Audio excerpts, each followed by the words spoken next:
ආයුබෝවන් සියලුම දෙනාට. ඉතින් අදත් මගේ channel එකට එකතු වෙන ඔයාලව සාදරයෙන් පිළිගන්නවා. ඉතින් අපි අන්තිමටම කතා කරේ 8 ශ්‍රේණියේ විද්‍යාව පාඩම් මාලාවේ දෙවනි පාඩම සත්ව වර්ගීකරණයේ ප්‍රධාන අපෘෂ්ඨවංශී කාණ්ඩ 4. අපි අපෘෂ්ඨවංශී කාණ්ඩ 4 ඉවරම කරා. ඊළඟට අපිට කතා කරන්න තියෙන්නේ ප්‍රධාන පෘෂ්ඨවංශී කාණ්ඩ. ප්‍රධාන පෘෂ්ඨවංශී කාණ්ඩ 5ක් ඉන්නවා. එකක් තමයි පිස්කේස්, ඇම්ෆිබියා, රෙප්ටිලියා, ආවේස්, මැමේලියා කියන කට්ටිය. අපි මුලින්ම පිස්කේස් ගැන කතා කරමු. පිස්කේස් කට්ටිය කියන්නේ මත්ස්‍යයින්ද. මේගොල්ලෝ ජලයේ ජීවත් වීමටනේ හොඳින් අනුවර්තනය වී තියෙන්නේ. උදාහරණ විදියට ගත්තොත් තිලාපියා, මෝරා, මඩුවා. දේහ ස්වරූපය අනාකූල දේහ හැඩයක්. ඒ කියන්නේ ඒගොල්ලෝගේ දේහ තියෙන්නේ මෙහෙම උල් හැඩයකටනේ. ඒකෙන් ඒගොල්ලන්ට ජල ප්‍රතිරෝධය අවම කරගෙන පහසුවෙන් පීනන්න පුළුවන් වෙනවා. දේහාවරණය කොරපොතු ඇත. සංචරණ ක්‍රම හා උපාංග වරල් පිහිටනවා ඒගොල්ලන්ට.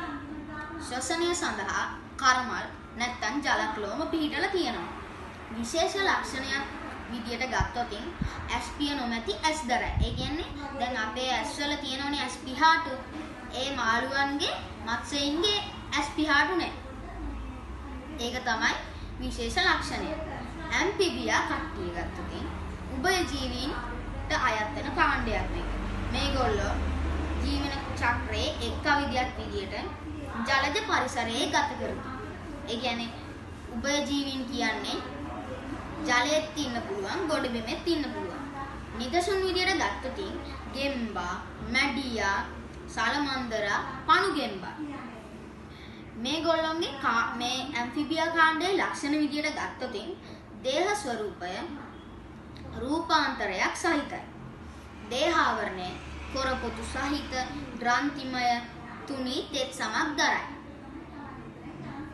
සංචරණ ක්‍රම හා උපාංග ගාත්‍රා පිහිටීම. ගාත්‍රා කියන්නේ පාද. ශ්වසනය සඳහා මේගොල්ලන්ට ශ්වසනය කරන්න ක්‍රම 3ක් තියෙනවා. එකක් තමයි පෙනහැලි. එකක් තමයි තෙත සම. අනිත් එක තමයි මුඛය. ඊළඟට අපි රෙප්ටිලියා කාණ්ඩයට යමු. මේගොල්ලෝ උරගයි. මේගොල්ලෝ ගොඩබිම පරිසරවලට ඉතා හොඳින් අනුවර්තනය වෙලා තියෙනවා. නිදසුන් විදියට ගත්තොත් නයා, කොළඟා, ඉබ්බා, කිඹුලා, කූණ. රෙප්ටිලියා නෙමෙයි කට්ටිය. රෙප්ටිලියා කියන්නේ උරගයි. රෙප්ටිලියා කාණ්ඩයේ ලක්ෂණ ගත්තොත් දේහ ස්වරූපය කොරළ සහිත වියලි සමක් තිබීම. දේහාවරණය ග්‍රන්ථි වලින් තොර. ඒ කියන්නේ ග්‍රන්ථි නැහැ. සංචරණ ක්‍රම හා උපාංග ගාත්‍රා තිබීම. ඒ කියන්නේ පාද තියෙනවා. සමහර කට්ටිය බඩගා යන්නේ. ඒ කියන්නේ නයා, පොළඟ වගේ කට්ටිය බඩගාන යන්නේ. ඒකට තමයි සංචරණ ක්‍රම හා උපාංග. ශ්වසනය සඳහා මේ කට්ටියට පෙනහැලි තියෙනවා. ඊළඟට අපි ආවේශ කට්ටිය ගැන කතා කරමු. පක්ෂීන් තමයි මේ කට්ටිය. මේගොල්ලෝ පියාසර කිරීම සඳහා හොඳට අනුවර්තනය වෙලා තියෙනවා. නිදසුන් විදියට ගත්තොත් ගිරවා, බකමූණා, හංසයා. පියාසර කරන්න බැරි පක්ෂීනුත් ඉන්නවා. උදාහරණ විදියට ගත්තොත් පැස්බරා, කිවි, එමු, කැසෝවරි, පෙන්ගුයින් කට්ටිය ගන්න පුළුවන්. දේහ ස්වරූපය අනාකූලයි. මේගොල්ලොත් මත්ස්‍යයින් වගේම. හැබැයි මේගොල්ලෝ අහස පියාසර කරන නිසා මේ වාතයේ ප්‍රතිරෝධය අවම කරගෙන පහසුවෙන් පියාසර කරන්න තමයි මේගොල්ලොට මේ අනාකූල හැඩය දීලා තියෙන්නේ. දේහාවරණය පිහාටු. සංචරණ ක්‍රම හා උපාංග පියාපත් ගාත්‍රා. ශ්වසනය සඳහා මේගොල්ලන්ට පෙනහැලි තියෙනවා. මැමේලියා කට්ටිය ශීරපායින්ට අයත් වන කාණ්ඩයක. ඒ කියන්නේ මේගොල්ලෝ මැමේලියා කට්ටියම ශීරපායින්ට අයත් වෙන්නේ. උදාහරණ විදියට ගත්තොත් ගවයා, ලේනා, වවුලා, වඳුරා. මැමේලියා කාණ්ඩයේ ලක්ෂණ. දේහ ස්වරූපය ස්තන ග්‍රන්ථි ඇත. දේහාව ආවරණය, ස්වේද ග්‍රන්ථි, ස්නේහ ශ්‍රාවී ග්‍රන්ථි හා රෝම.